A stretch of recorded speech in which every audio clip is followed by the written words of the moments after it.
the love of Jesus Christ. Yung po ba? Sabi dyan, ang Pasko ay tungkol sa pag-ibig ni Kristo. Kaya sabi doon, for God so loved the world. It means, hindi literal na mundo, bagkus ikaw, ako, tayo na nandito sa mundo ng mga tao. Hindi pa ba? Kaya minsan, pagtatanungin mo ang mga bata, bakit may Pasko? Anong sagot ng mga bata? Sinong sinilang sa Pasko? Anong sagot ng mga bata? Santa Claus. At anong gagawin para dumanas sa Santa Claus? Magsabit ka na? Media, saan mo sasabit? Sa bintana, sa pintuan. Yung isang linggong ginamit o yung bago? Ibig kong sabihin, sometimes, or most of the times, pag ang bata hindi naturuan ng tama, lalo sa mga pamahiin, bawal kahit ganyan. Pero, pag hindi na biblical text, kung malayo sa Biblia, ay hindi po tama. Sabi doon, bigyan po natin ng diin itong mga John 3:16. Number 1, for God. Sabi doon, for God so loved the world. Unahin muna natin number 1. For God means nag-i-exist si God. Merong Diyos. Sabi doon, ibig sabihin God, the Bible would like us to know and understand na merong totoo at buhay na Diyos na dumating sa mundo. Amin po ba? For God. Sana? Yan. Number 1. Now the question is, si Lord ba kung naniniwala ka na may Kristo sa iyong puso at naniniwala ka na may Kristo na pinanganak dito sa mundo at tinanggap mo si Jesus Christ bilang Lord and Savior na yung buhay mo, the question is, nakikita ba si Kristo sa buhay mo? Nakikita ba si Jesus Christ sa karakter mo? Nakikita ba si Jesus Christ sa pananalita mo? Nakikita ba si Jesus Christ sa paningin mo? Sa lakad mo? Kung si God ay pag-ibig, dapat ikaw din ay umiibig sa kapwa mo tao. Hindi mo maibig kong sabihin, nagre-reflect ang karakter ni God sa iyo. Kung si Jesus Christ ay pagmamahal, pagbibigayan, dapat makikita din sa ating attitude, pananalita, sa aura, na si Kristo ay nakaupo sa iyong puso. Marami kasing tao na sinasabi, kilala ko si God, si Jesus Christ, kilala ko yan. Tinanggap ko nga si Lord bilang Savior, tagapagligtas ng aking buhay. Pero, hindi kaligtasan ang lumalabas sa akin. Sinabi ng Kristiyano, pero mura, sama ng loob, hinanangkit-ingit ang lumalabas sa kanyang bibig. Hindi yan ang karakter ni God. Sabi doon, kaya na, for God, binigay niya ang isa sa mga anak sa Kristo para sa iyo, sa ating lahat, sa ating kaliligtas. Kaya na, maraming tao na naniniwala na may Kristo. Sabi doon, may pinanganak Kristo, kaya may Pasko. Sabi doon, ang Pasko, kung tatanungin natin, ang Pasko daw ay kasiyahan, balikan ng regalo, it's all about nothing but faith, bonus, o kasiyahan, reunion, daw ang Pasko. Kaya, maraming yung false na teaching at mga nakakatakot na movie at glory to God na hindi natin tuloy yung sana nga, totally hindi na tuloy yung their second. Yung movie, now showing ko sana itong safer na instead na their Satan, pinalitan nila their Santa. Ibig sabihin, nakakalungkot ang movie ito na ang alam ng mga bata, si Santa Claus at si Satan ay isa. Pero sabi doon, at yung batang yun na doon sa movie kung napanood yung tuliro niya, hindi ko lang kung meron pa doon, wala na ata. Si Satan, nagkunwaring mabait doon sa bata. At nagdisgrasya ng bata. At nagkaroon ng puso si Satan. At kaya sabi ko sa susunod ng bata, Dear Santa, at naging Dear Satan. Kaya nga, hindi alam naman kabataan ng mga bata kung minsan ano ba ang Pasko. Pero dapat tayo mga mas matatag na sa Panginoon, bata pa lang, dapat pinapaalala na natin sa kanila ano ang dahilan ng Pasko. God, si Jesus Christ ang dahilan ng Pasko. Hindi si Santa o hindi ang siyahan o regalo. Sabi doon, Hebrews 11 verse 6, sabi diyan, and without faith, it is impossible to please God. Because anyone who comes to Him must believe that He exists and that He rewards those who earnestly seek Him. Kaya nga, naniniwala tayo na may pinanganak na si Kristo. Sabi doon, naniniwala tayo na may totoo at buhay ng Diyos. At sabi na, believe, maniwala ka, at tanggapin mo si Jesus Christ. Sabi doon, there can be no positive without negative. Di ba totoo naman? Next slide. There can be no new without after. There can be new creation without creator. Di ba totoo naman? Ibig sabihin, hindi mo mararanasan ang positibong buhay kung hindi ka nanggaling sa negatibo. Hindi mo maranasan ang bagong buhay. Sabi doon, there can be no new without after. Yung afterlife mo, nung wala ka pa kay Kristo, ikaw ay makasalanan, nabubuhay sa kasalanan, at ibig sabihin, walang Kristo sa puso. Sabi doon kaya na, you must be born again. The old has gone and the new has come. There can be no creation without a creator. Di ba totoo naman? Hindi daw pwede. Bigla na lang tayo doon. Lumitaw sa mundo. Bigla na lang nagkaroon ng planeta, nagkaroon ng araw between universe, stars, buwan, na walang lumikha. Kaya nakakatapos isipin na ayaw maniwala ng tao at mali ang kanilang paniniwala. Sabi doon sa Psalms 14 verse 1, only fools say in their heart, there is no God. They are corrupt and their actions are evil. Ito po yung mga hindi at ayaw maniwala na may Kristo. Not one of them does good. Sila, ito yung mga ayaw maniwala at hindi naniniwala na may Kristo.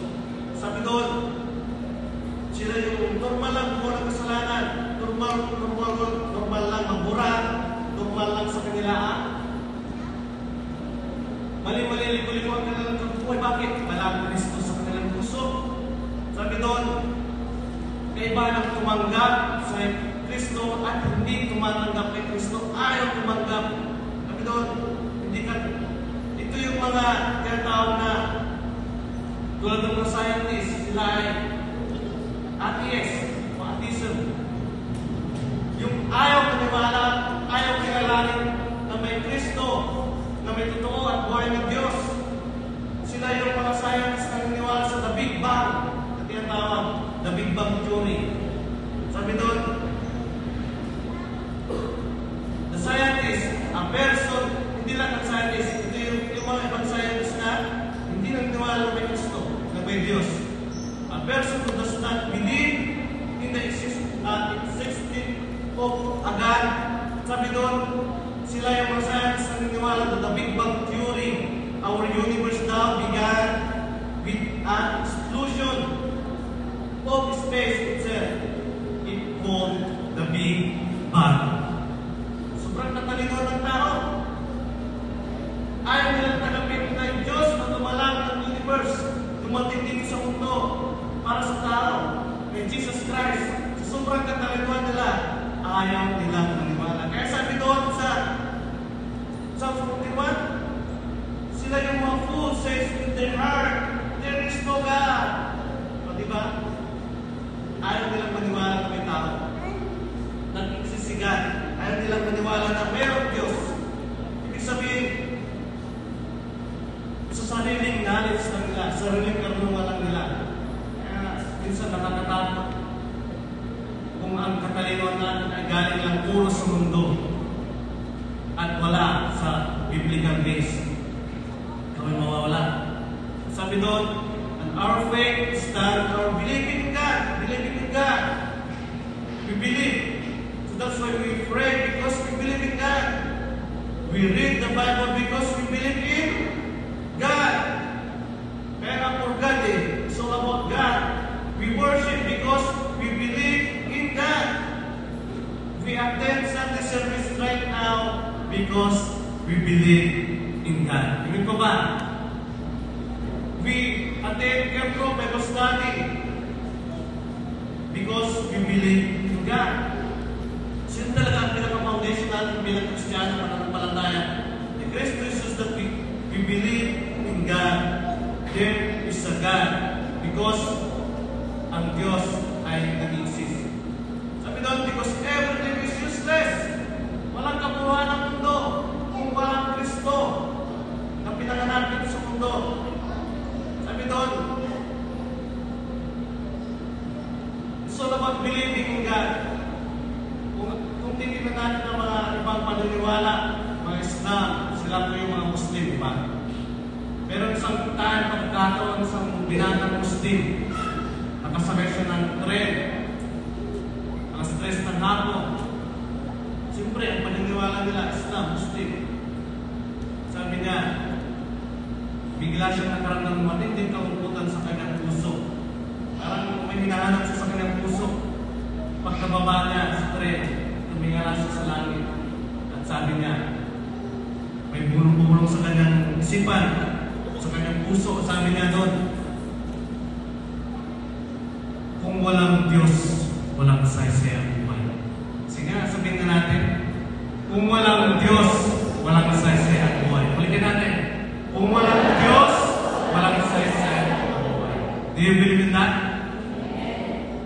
Ito, paulit-ulit na sinabi ng hindi naman narinig na literal.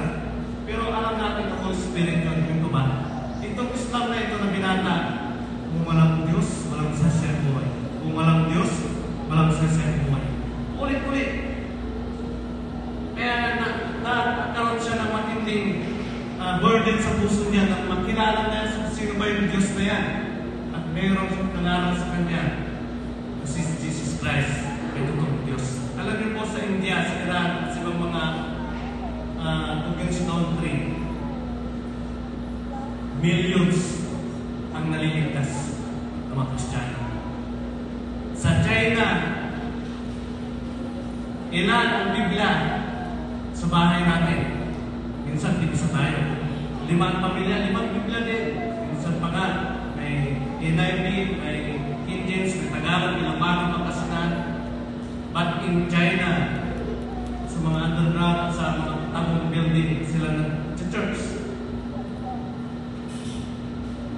Isang page lang, kung isang chapter lang, mga Genesis sa'yo. Matthew, Genesis, Exodus, Leviticus, isang chapter. Anong ginagawa nila? Dinidiscipline nila. Isang Bible yun ha. Ganon kay sa mga Tugins country. Kaya sabi nga doon, kung walang Diyos, walang saysay ang buhay. Ito naman.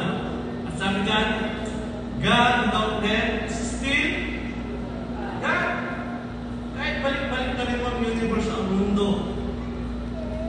ang katotohanan. Sabi doon, God without men is still, but men without God is nothing but useless. Amen po ba? Sabi doon, men without God, you can do nothing. Wala tayong magagawa. Kaya sabi nga doon, sabi ni Solomon, kahit isang oras mo kahit bilangin mo ang buhok mo, hindi mo kahit bilangin, kahit extend mo kung isang segundo, isang minuto, isang oras, isang araw, hindi mo kaya i-extend kung wala ang Diyos. Kaya meron mga scientist, yung naglikha ng tao, meron din heart, meron din lungs, ito lang yan. Pero hindi nila kaya ibigay ang hininga. Kaya God without men, He can do everything. Sabi doon, ano ba yung number 1? For God. Number 2, to love. Sabi doon, ano bang love na yung binigay sa atin ni Lord? Pag-ibig. Love cannot define words. The love, sabi doon, ibig sabihin meron dingin. So love, kaya sa mga mag-asawa, sa mga magsyota, o kaya anak sa magulang, pag sinasabi mo, I love you, asawa. Pero pag sinabi mo, lagyan mo na so much, may diin, di ba? I love you so much. Pag I love you lang, kasi normal naman. Pero sabi niya, for God so love, mas may diin ang pag-ibig ng Diyos. Sabi doon, so love the word. Ibig sabihin, sa lahat ng nilikha ng Diyos, yung mga hayop, yung mga halaman, araw bituin, buwan, natatangi, espesyal ang paglikha niya sa tao. Nandiwan mo ba kayo doon? Pwede ba natin palampakan ang Yeshua? So love the word, ibig sabihin, hindi lang literal naman doon ikaw. Kasi biruin mo, kung nilikha ng tao ang ahayop at ang tao na magdawagis, siguro yung tayo mo ay abot sa baba mo, meron kang buntot, pero espesyal ka, ikaw ay masterpiece ng nilikha ng Diyos. Sino ba? At sabi doon, the word love, the love of God for you, for me, for us, for your family, sa lahat ng tao. Sabi doon, the love of God is unconditional. The love of God is nothing can compare. Hindi mo kaya kumpara ang pag-ibig ng Diyos. And the love of God is pure. Ibig sabihin dalisay. And the love of God is sincere. Ibig sabihin ng puso. And the love of God is holy. Ibig pa ba? Banal ang pag-ibig ng Diyos. Kaya ang Pasko, kasi may Kristo, may pag-ibig ng Diyos Ama, kaya binigay niya ang kasi sa anak. Kaya sabi doon, sino ba tayo na pinag-aksaya ng panahon ng Diyos? Sabi doon, kahit nature na sa tao na makasarili, makasalanan, pagmataas, mayabang, or mapang-api. Pero pinili pa rin ng Diyos, ibigin ka. Kaya pagsabi sa iyong katabi, minahal ka ng Diyos. Dapat may diin na ulit. Minahal ka ng Diyos. Kahit hindi ka kamahal-mahal. Ouch. Diba? Pati ouch, sige na rin. Pati na rin. Minahal ka ng Diyos kahit hindi ka mahal ang mukha mo. Ang karakter mo, ang katawan mo, ang attitude mo, hindi ka mahal-mahal, pero minahal ka na. Inibig ka ng Diyos kahit hindi ka kaibig-ibig. Ibig mo ba? Kung baga, wala tayo sa kaninang Diyos, pero He used to love us. At hindi lang nga tayo pag-asay ng Diyos kasi may Diyos at walang tao, Diyos pa rin siya, hindi ba? Pero may tao at walang Diyos sa kanyang puso, sa kanyang buhay, magiging useless.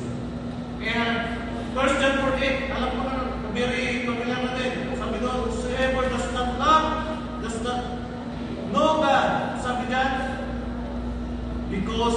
God is love. Ang hindi daw umiibig at hindi kumikilala sa Diyos, sabi doon, sapagkat ang Diyos ay pag-ibig, sabi doon, ang Diyos ay pag-ibig for God, because God is love. At sabi pa po dyan sa Jeremiah 31 verse 18 to 19. Jeremiah 31, 18 verse 19, verse 18, sabi doon, upang lubusan kung unawaan ninyo, kasama ng mahinira ng Diyos, kung paano kalawang, gaano kahaba, gaano kataas, gaano kalalim ang pag-ibig ng Diyos. At naway malaman ninyo ang buong pag-ibig ni Kristo, sabi dyan, na hindi kahit abutin ang ating pag-iisip upang kayo magpuspos ng kapustusan ng Diyos. Ibig sabihin, for God so loved the world, ikaw, ako, tayo lahat ay minahal, pinili ng Diyos kahit hindi ka kamahal-mahal, kahit hindi ka kaibig-ibig. It means the world, hindi rin nila ng mundo. Sabi, this is not talking about matter or the world system, but the people of this world. Sabi doon, aminin man natin o hindi, sa workplace mo, meron at meron kang ayaw na tao. Ano ba kayo doon? Mami na meron. Sa school mo, meron at meron kang ayaw na klase. Sa barangay mo, meron at meron kang ayaw na tao. Pero, for God so loved the world, ang Diyos ay pag-ibig, kaya ibigin mo din ang iyong kapwa. Ano ba? Kaya sabi doon sa utos ng Panginoon, ibigin mo yung kapwa kahit ang pag-ibig sa iyo, sarili. Kaya minsan, tinatawag na kita, pero huwag na huwag kang lalampas dyan sa gate ko, huwag na huwag kang lalampas dyan sa harapan ko. Oo, pinatawag na kita. Sige, bayaran mo lang utang mo. Pero huwag ka lang magpapakita sa akin. Ganun ba yung pag-ibig? Hindi. Dapat ang character of God, for God so loved the world that He give. Sabi doon, ang kaysa sa anak, sabi doon, number 5. For God so loved the world, ito naman, that He gave. Yan, number 4. That He gave. Yan. Sino ba yung give? Binigay. Sabi doon, that the world knows a little about giving. But God's giving costs something. Most of the giving we know about is giving that really has no element of sacrifice in it. Sabi doon, to give without sacrifice is not to give at all. Amen. Sabi doon, God's giving costs something. Ibig sabihin, that He gave. Talagang sa pagbibigay, merong sacrifice. Kaya sabi doon, sabi ni Jesus Christ, Father, hanggat maaari, huwag mo nang ituloy. Sabi doon, ang parusang ito, pero sabi ni Jesus Christ, yung perbidan, pagkatapos ng pinanganak sa mundo, ipapapalaw siya doon sa pusong Kalbaryo at ang magpapapala sa kanya sa kanyang gabay at paano mga makasalanan ng tao pa. Pero, binigay pa rin ni Jesus Christ, nangyayari pa rin ang buhay niya para sa iyo, para sa akin, sa ating lahat. Sacrifice. Kaya nagbibigay ka kung may kasamang sakripisyo. Ibig po ba? Do you believe in that?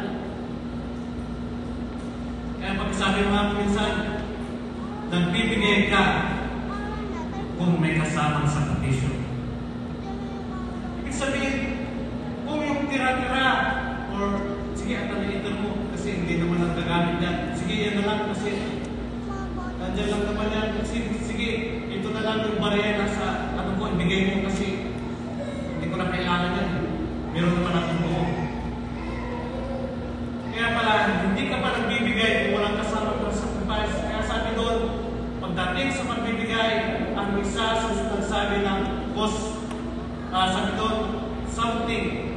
something caused ay si Hari David.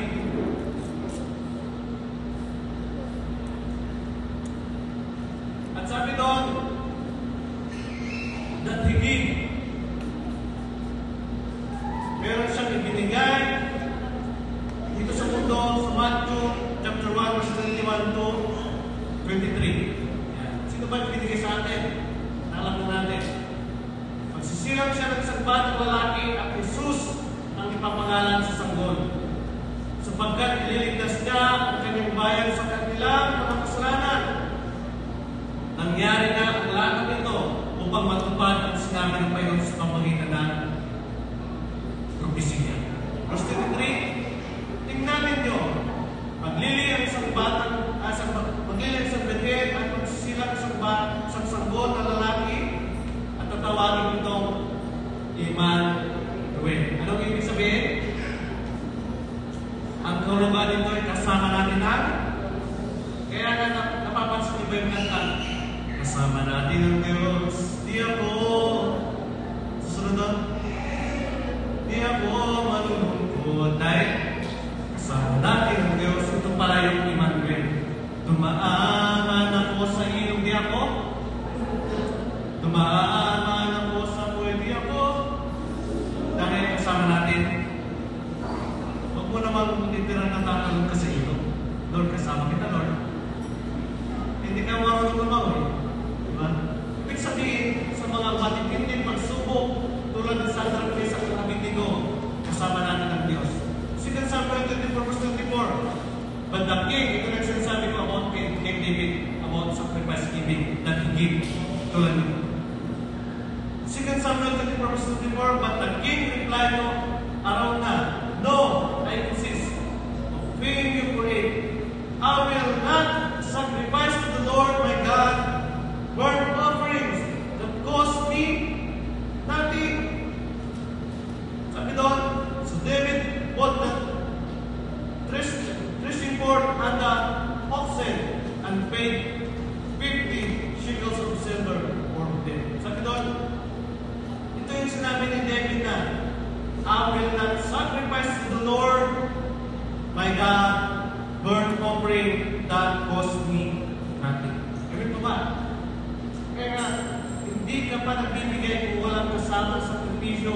The more it hurts, the more give. The more sacrifice, the more give. Kaya si Jesus Christ, pwede naman hindi na ipadala si Jesus. Kaya ang Diyos Ama, hindi na pwede, sabi na pwede, hindi na ipadala si Jesus Christ dito sa mundo, pangalan sa samsaban. Para sa iyo, para sa akin, pero pinili pa rin niya. Sacrifice. Si Abraham, sumunod sa kay Yahweh, sa Alis, sa sacrifice. Si David, sabi na, I will not offering that cost me nothing. There's always a sacrifice and giving that he give. Sabi doon. Kaya binayaran ni David ang iikan yun at toro sa halagang 50 pirasong pila. Sabi niya, Hali, huwag na po. Sabi doon, for God so loved the world that He give and na His only begotten Son. His name is Jesus Christ. Here is a word of relationship. Ibig sabihin that He gave His only begotten Son to represent relationship ng Father at ng Son, ang relationship ni God, ni Jesus Christ at ang tao. Sabi doon, kaya kung tinanggap natin si Jesus Christ, pinupwede ka na pagligtas ng ating buhay, pinanap na tayo, nagkaroon tayo ng personal relationship kay Kristo. Nagkaroon tayo ng relationship ng Diyos Ama, ay ng Diyos at ang tao, nagkaroon tayo ng tinatawag na reconciliation. O kaya na-reconcile, o nagkaroon ng na-reunite, nagkaroon ng pagbubong muli, pagtatagpo muli, pag-aayos muli. Sabi doon, nahiwalay tayo sa Diyos, diba? Kung si Adan at Eva, kasi nung time na hindi pa nagkasala si Adan at Eva, they have a perfect and good relationship between man and God. Kaya nang nasira ang relationship ng tao at ng Diyos dahil sa kasalanan. Pero, nanatili bang sila? Di ba hindi? Anong ginawa ni God?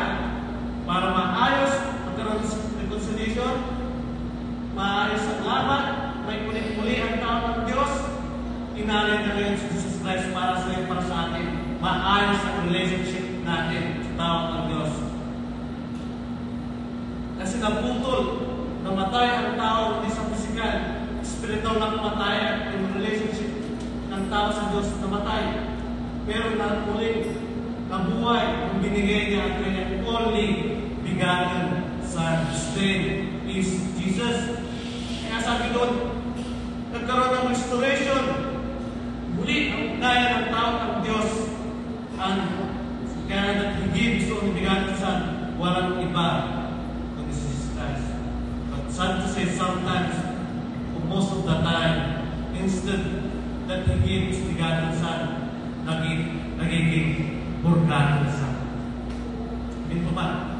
Yung begotten Son, si Jesus Christ, nalalayo ka, lumalayo ka, naging begotten Son. Ayaw ko nang kilalanin na siya ay totoo at buhay ng Diyos. Yun ang mga pananaw nila. For God so loved the world that He gave His only begotten Son. At sabi doon, number 6:5 na. Yan. That whosoever it means, all of us, walang exception, walang nakakalamang, minsan lahat ay makasalanan. Lahat, kailangan natin ng relationship. Kailangan natin ng Savior, tagapagligtas. His name is Jesus Christ. That also ever believe, ibig sabihin, all have sinned, all need Savior. It means, any who will, it means, sabi doon, who believe, it means, kahit Jesus Christ, all of us need to believe. Hindi ka maliligtas ng sarili mong kayamanan. Hindi ka maliligtas ng sarili mo kabutihan, katanyagan, kahit kilala ka ng mundo, hindi ka maliligtas niyan. Sabi doon, you need to believe. For God so loved the world that He gave so begotten that whosoever believes. Yan. Verse 7. Kailangan mo maniwala. The word believe, sabi doon, in John, believes denies salvation for any other way. But by faith, it denies works, even good works, as a means of salvation. Ibig sabihin, hindi tayo pwede iligtas ng ating mga good works. Only Jesus Christ. There is a requirement in order for us to be saved. Ito ba? You must believe. Ibig sabihin, huwag ka lang tatanggap. Huwag mo lang tatanggapin ang only begotten Son of Jesus Christ. You must believe. Kaya nito, kay Jesus Christ, in Him. Acts 4:12, there is salvation in, sabi doon, in no one else. For there is no other name, yan, other heaven, given to people, sabi doon, by which we must be saved. No other name but the name of, kaya na, sometimes nakakanta na natin, the name of Jesus. Sabi doon, sa kanya lamang matatagpuan ang kaligtasan, sapagkat walang ibang pangalan, sino mang tao sa digdig ang makakaligtas sa kanyang sarili. Only way, the truth and the life, kahit Jesus Christ, ito ba? John 14:6, Jesus told him, I am the way, the truth, and the life. No one comes to the safe throne. Ibig sabihin, only Jesus Christ. Wala nang ibang daan. At wala nang dating daan. Ito ba? Ibig sabihin, magkaroon ka ng personal relationship kay Jesus Christ, ikaw at ang Diyos, ikaw ay maliligtas. Hindi ka lang tatanggap, you must believe in Him. For God so loved the world that He gave His begotten Son, that whosoever believe in Him, sabi doon, should not perish, shall not perish. Sabi doon, whosoever believe in Him, shall not perish. Ibig sabihin, sabi doon, hindi ka mapapahamak, hindi ka malalayo, magka-windang-windang, magkasira-sira ang buhay mo. Sabi doon, those who ever believe in Him should not perish, shall not perish. Ibig sabihin, eternal life in hell or heaven. Sabi doon, in hell, but in heaven, the eternal home, and there's a heaven to gain and a hell to avoid. Ibig po ba? Kaya na, binigay ni Jesus Christ, kaya na minsan hindi natin naintindihan ang kaligtasan natin. Bakit pa kailangan padala si Jesus Christ sa mundo? Kasi nga, nasira ang relationship ng tao at Diyos. Nagkasala sila ng iba. Na-reconcile tayo, na-restore ang relationship natin. Kasi kung hindi ni-restore ng Jesus Christ ang relationship niya sa iyo at sa tao, sa atin, there is eternal ferris. Kapahamagan, eternal na kapahamagan. Sabi nung in hell. For God so loved the world that He gave His only begotten Son. Whosoever believe in Him shall not perish. Ibig sabihin, ginusto ng Diyos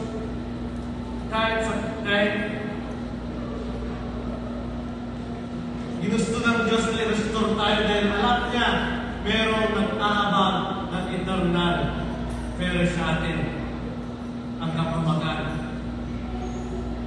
But if you refuse God, meron pa rin eternal na nag-aabang sa iyo, eternal death and hell.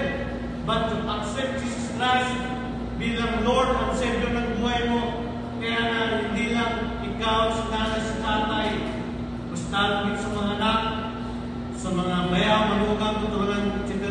Pamilya, lahat. Magkaroon ka ng eternal life. Sino dito nagpipray na, Lord, nasa parang nasa devotion mo, alalahan niyo po ako, kami at kong pamilya, sino mo yung magbabalik. Ito ba? Kung merong reunion, at wala si kuya, wala si ate, nasa Boracay ka, anong mararamdaman mo? Libre ang plane ticket, libre ang accommodation, libre ang hotel, luggage, good for 1 week. Pero, dadalawa lang kayo magkapatid, wala si nanay, wala si tatay. Anong mararamdaman mo? Sana, nandito si tatay, nandito si nanay, makikita niyo yung Boracay. Sana nandito si nanay, nakita niyo yung Amerika, nakita niya sa Singapore. Nalulungkot ka. Pero, kung ikaw ay nasa langit, pero si nanay at si tatay mo wala, ikaw lang, eternal na po yan. At alam niyo po ba, in this world, sa ating mundong ibabaw, there is 1,000 times, million chances na makalapit, makabalik ka pa kay Lord. I-ayos mo na ang relationship mo kay God. But in hell, there is no single and one chance. Ang sigaw ng tao sa hell, Lord, give me one chance, one more chance, one last chance. But there is no chance. Ano ba? Sa mundo, 1,000 ang sinaksay mong oras, 1,000 ang sinaksay mong chance, pagkakataon para makalapit kay Lord, i-ayos, i-reconcile, i-restore ang relationship mo kay Jesus Christ. Pero, inaaksay natin. Tsaka na lang, Lord. Mag-yumaman ako. Tsaka na lang, Lord, mag-stable na yung business ko. Tsaka na lang, Lord, pag naka-abroad ako. Tsaka na lang, Lord, pag maayos ang buhay ko. Sad to say, hindi ka na nag-isip. Ano sabi ng Lord? Oops, no more chance. Time's up.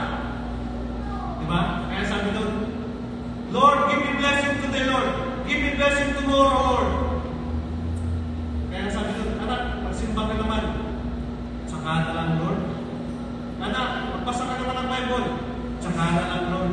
Anak, magpray ka naman. Tsaka na lang, Lord. At nagkasakit ka. Lord, pagalingin mo ako, may sakit karamdaman ako. Ano sabi ni Lord? Tsaka na lang, anak. Diba? Back to you. Lord, I need financial breakthrough. Nagtatext ka ba na? Tsaka na lang. Lord, promotion. Nag-teachers ka ba? Tsaka na lang. O diba? At ganun na lamang ang pag-ibig, pagsinta ng Diyos sa atin.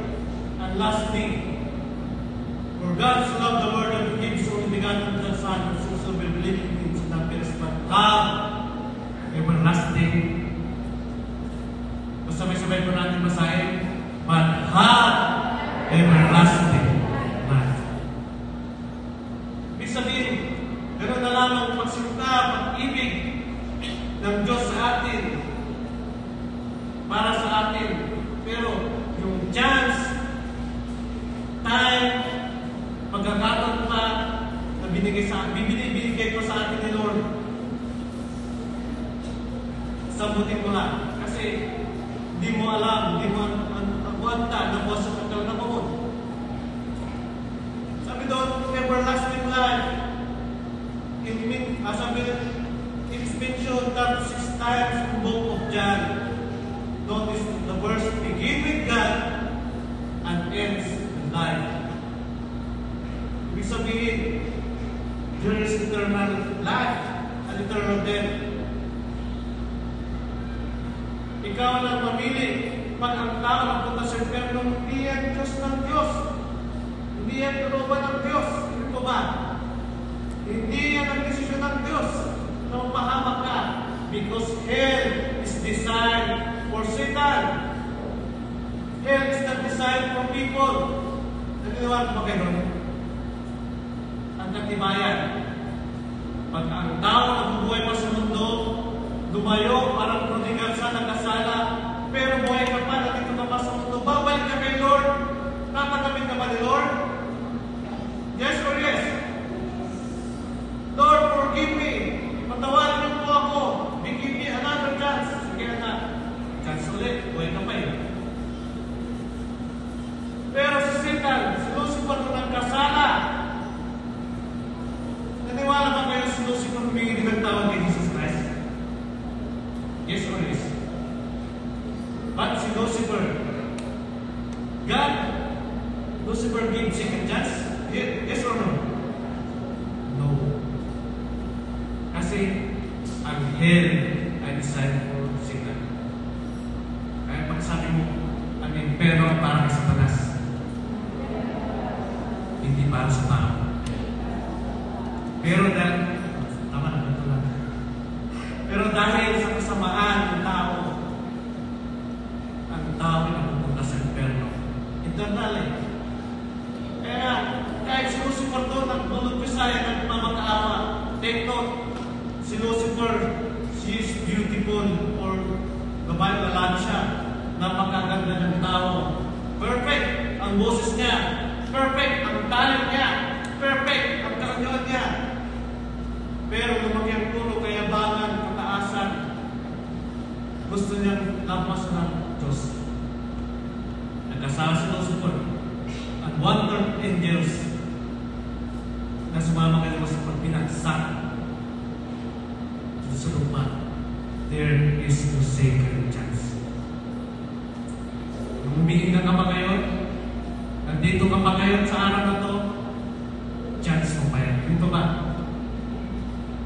Because we don't know ang araw ng bukas. Tumayo po tayo lahat. Nung pinangalan si Jesus Christ sa Sabbath, and the angel sing, the angel cries, anong sinisigaw nila? Holy, holy, holy is the Lord. At talagang mo ba ang kaligtasan pwede ipasa in the fourth generation? It's blessing. But do you believe ang curse pwede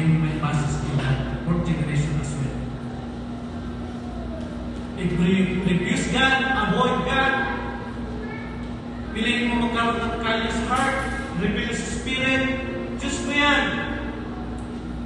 Ginawa na lahat ng Jesus Christ para sa iyo, para sa akin, para sa pamilya mo, sa barangay mo. Pero hindi mo pa rin pinili, Diyos mo yan. Yung internal life mo, ikaw ang pipili.